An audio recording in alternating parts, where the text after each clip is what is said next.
Your Excellencies, ladies and gentlemen, the Secretary of State, Rex Tillerson.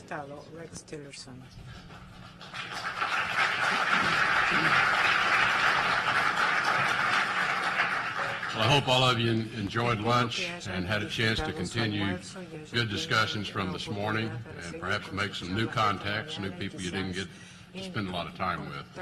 At this time, it is truly my privilege and my pleasure to welcome a great friend of the whole neighborhood, a great friend of Mexico, Central America, and all the Western Hemisphere, the Vice President of the United States, Mike Pence.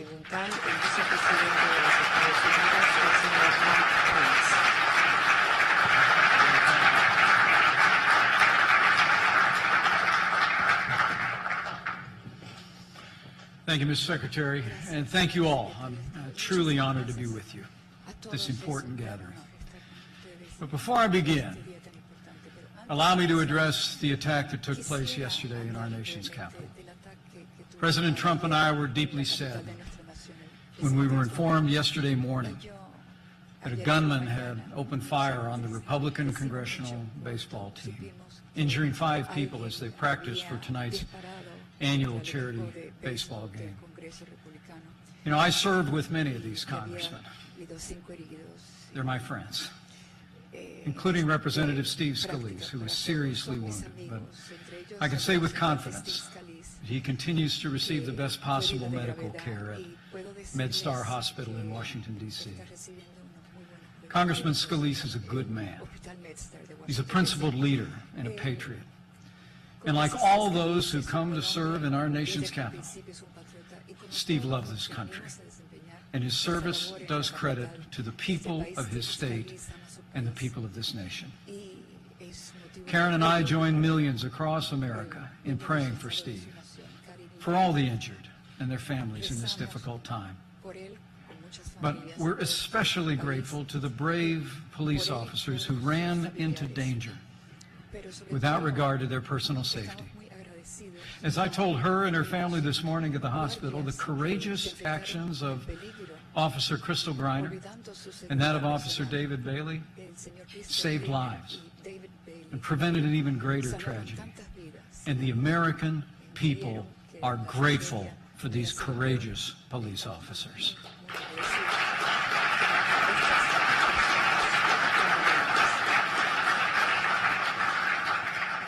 While there will always be those who seek to divide, who choose insult over insight, tonight, on a baseball field in our nation's capital, the world will see America is better than that. As President Trump said yesterday, we are strongest when we are unified, when we work together for the common good. And when a neighbor is hurting or under attack, the American people always come together with generosity, compassion, and prayer, and we always will. It's in that spirit that I'm honored to stand here with all of you today, our neighbors as well, from across South America, Central America, and North America at this historic gathering. So to President Hernandez, President Morales, Vice President Ortiz, Secretary Vidagrán, Secretary Osorio, members of the Cabinet, honored guests, it is my privilege as Vice President of the United States to welcome you to this conference on the prosperity and security of Central America.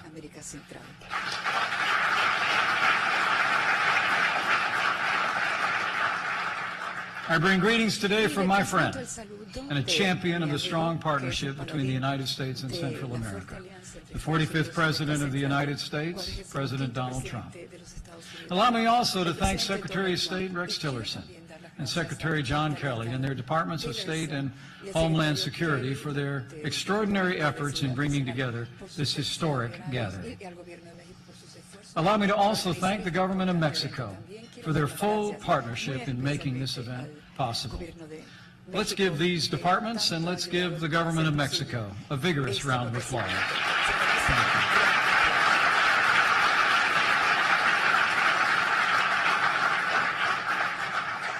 I'm also grateful for the presence of our Treasury Secretary, Stephen Mnuchin, And I want to express my appreciation to the Inter-American Development Bank and the U.S. Chamber of Commerce for organizing yesterday's economic event.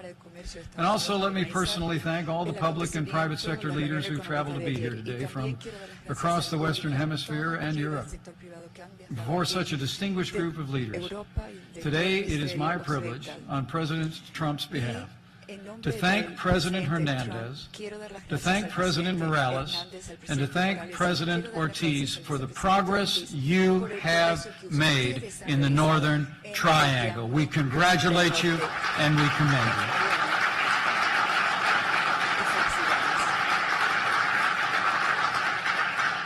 Thank you for your leadership. Thank you for your courage. And thank you for your strong stand and your personal sacrifice to ensure a more secure and prosperous Central America. We couldn't be more grateful. Since the founding of the Alliance for Prosperity in 2014, Guatemala, Honduras, and El Salvador have devoted significant resources toward a brighter future for your people. You've courageously pursued the fight against corruption, crime, and drug trafficking. You've undertaken structural reforms to establish a stronger foundation for economic growth. And you're working in close cooperation with regional partners, your business communities, and multinational institutions to implement long-term solutions to the problems facing Central America. Your resolve is impressive. And know today that you have the great respect of the President of the United States and the American people.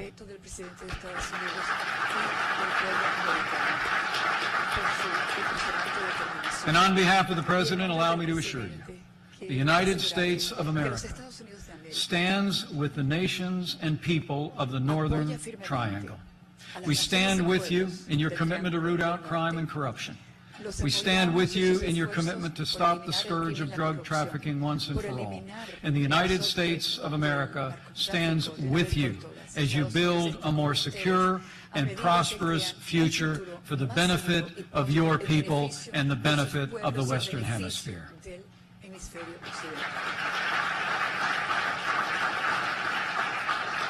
In a word, we're in this together. As the President has said often, his highest duty as President of the United States is to keep America safe.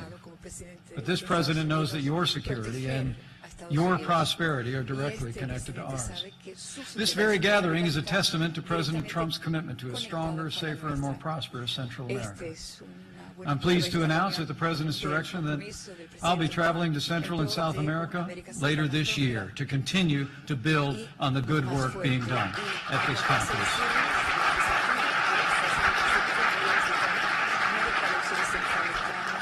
You know, the people of the United States have a special place in our hearts for the nations and the people of Central America, especially in the Northern Triangle of Guatemala, Honduras, and El Salvador.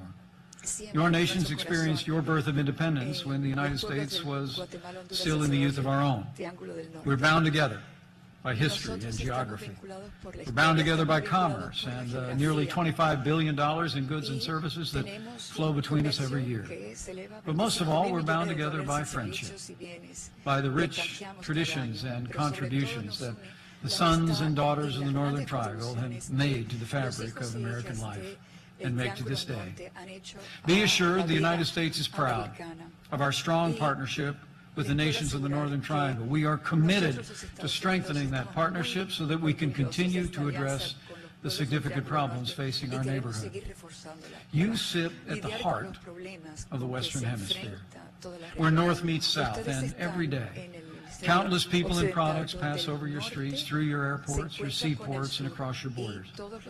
By and large, this flow of commerce and crowds benefits us both in the exchange of culture and goods and services. But as we all know, Central America has been plagued as well by vicious gangs and vast criminal organizations that drive illegal immigration and carry illegal drugs on northward to a journey to the United States. These criminal syndicates wreak havoc everywhere their tentacles spread, as your people know all too well. At this very moment, there's an estimated 85,000 active gang members in the Northern Triangle alone. They bring untold misery, corruption, and violence to your communities. 1 out of every 5 citizens in this region is a victim of crime every year, from theft to extortion to kidnapping to human trafficking or worse. But the consequences of this rampant crime are not restricted to the Northern Triangle. They radiate outward and swiftly reach us here in the United States. Central America is merely the beginning of a journey for too many migrants fleeing poverty and violence. It's merely a stop on the highway as people confront the merchants of death in the region. Driven by the high demand for narcotics here in the United States, fully 80% of documented drug traffic travels through Central America. 80%. The American people are reminded of the terrible cost of drug trafficking, gang violence, and illegal immigration every day. We see it in the gangs and violence that plague our streets and cities. We see it in the news with the names of the victims and their families. We see it on the faces of our families and friends who've fallen prey to the scourge of drug addiction. President Trump has made it clear that this must end. And under his leadership and yours, this will end.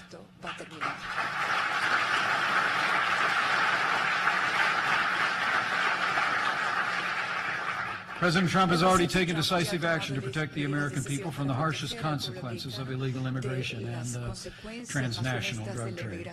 This president has ordered the creation of, in his words, an aggressive strategy to dismantle the criminal cartels that have spread across our nation. And our administration has wasted no time under the leadership of Secretary Kelly in removing gang members, drug dealers, and criminals off the streets of America. The President's leadership is already making a difference. Criminal organizations such as MS-13 are being decimated and going directly into prison. And thanks to President Donald Trump, illegal crossings at America's southern border are down nearly 70% since the start of this year. And we are grateful for our partners in Mexico and across the Northern Triangle who have contributed to our progress in this area. But to further stem the flow of illegal immigration and illegal drugs into the United States, President Trump knows, as do all of you, that we must confront these problems at their source. We must meet them and we must solve them in Central and South America. The United States partnership with the Northern Triangle is built to accomplish this vital mission. That's what brings us here today. In terms of security, the United States of America is helping train your police forces. We're supporting your attorneys general as they target drug traffickers, gang leaders, and corruption. We're sharing information to better disrupt the flow of weapons and cash into criminal hands. And the United States is proud to support programs in the Northern Triangle that strengthen civil society, improve education and literacy, and spur economic growth in impoverished areas.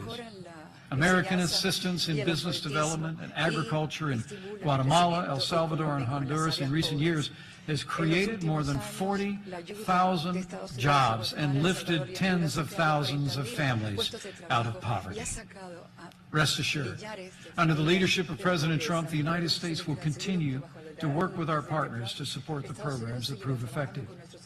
Even in this time of fiscal challenges, I'm pleased to report that President Trump has made clear our commitment to this region by requesting an additional $460 million for security and prosperity in Central America.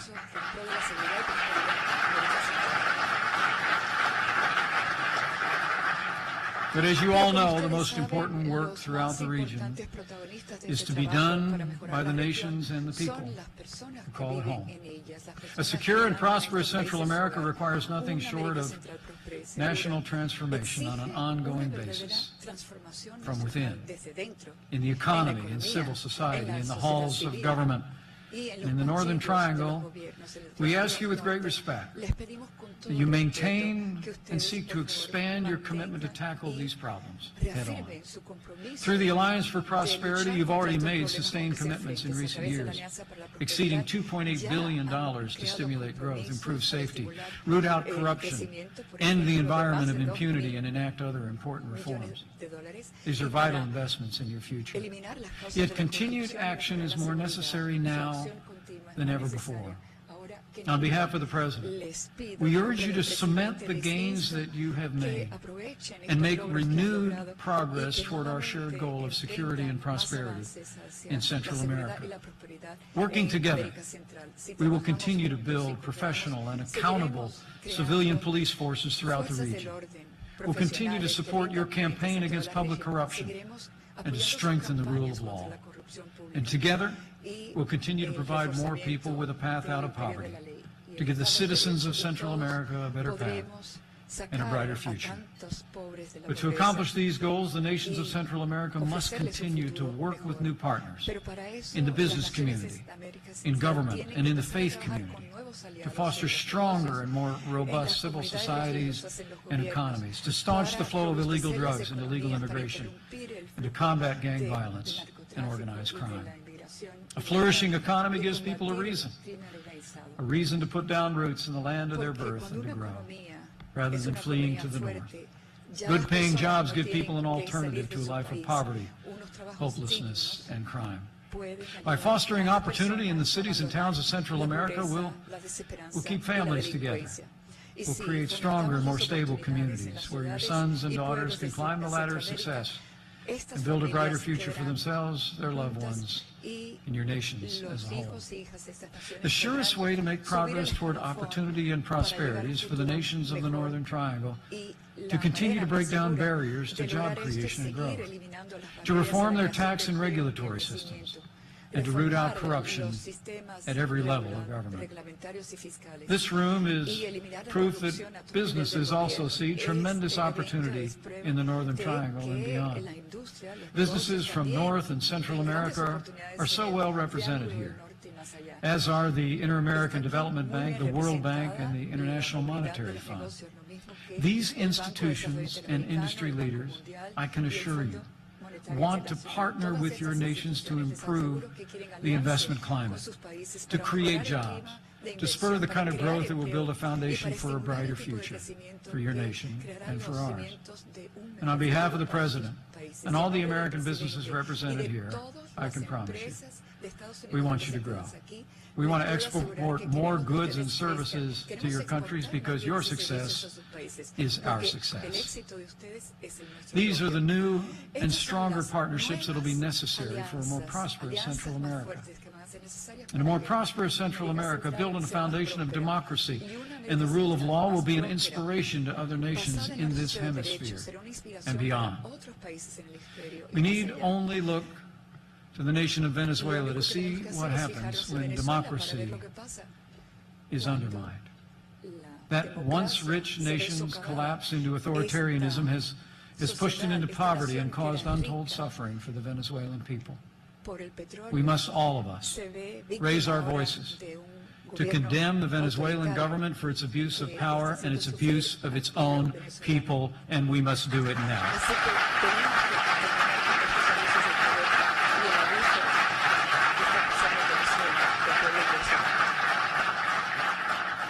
And across the wider region, we must show Venezuela and its people that there is a better path, a path of democracy, of justice.